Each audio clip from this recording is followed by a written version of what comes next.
નમસ્કાર, આપ જોઈ રહ્યા છો નેશન પ્લસ ન્યૂઝ. હું છું આપની સાથે વિભિક્ષા પરમાર. અમરેલી જિલ્લાના રાજુલા પંથકમાં અવારનવાર વન્યજીવોના આતંકોના બનાવો સામે આવતા રહે છે.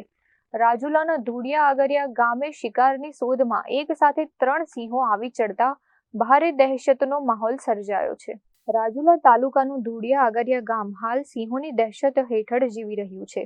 મોડી રાત્રે શિકારની શોધમાં જંગલમાંથી 3 સિંહો ગામમાં ઘૂસી આવ્યા હતા. ગામની શેરીઓમાં સિંહોના ભ્રમણના સીસીટીવી કેમેરામાં ચોંકાવનારા દ્રશ્યો કેદ થયા છે, જેમાં સિંહો શિકાર માટે પશુઓની પાછળ ખુલ્લેઆમ દોટ મૂકતા જોઈ શકાય છે. આ સાવજોએ રાત્રિના સમયે ગામમાં જ 3 જેટલા મૂંગા પશુઓ પર હુમલો કરી તેમનું મારણ કર્યું છે. રહેણાંક વિસ્તારમાં અવારનવાર સિંહો ઘૂસી આવતા હોવાથી ગ્રામજનો અને પશુપાલકોમાં ભારે ફાડ પડી છે. બનાવને પગલે વન વિભાગ દ્વારા તાત્કાલિક ધોરણે આ 3 સિંહોને પાંજરે પૂરીને જંગલ વિસ્તારમાં ખસેડવામાં આવે તેવી ગ્રામજનો માંગ કરી રહ્યા છે.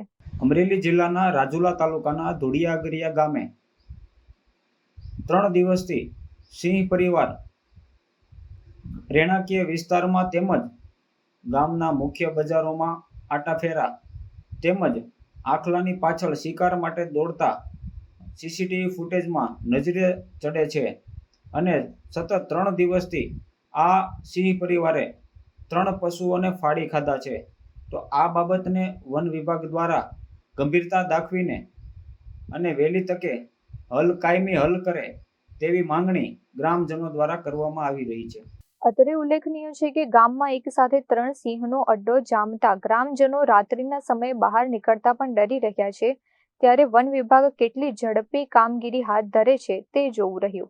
Dharmesh Mehta, Nation Plus News, Amreli. સમાચારોના સતત અપડેટ મેળવવા માટે અમારી નેશન પ્લસ ન્યૂઝની યુટ્યુબ ચેનલને સબસ્ક્રાઇબ કરો, બેલ આઇકન દબાવો અને જોડાયેલા રહો ફેસબુક, ઇન્સ્ટાગ્રામ અને ટ્વિટર પર.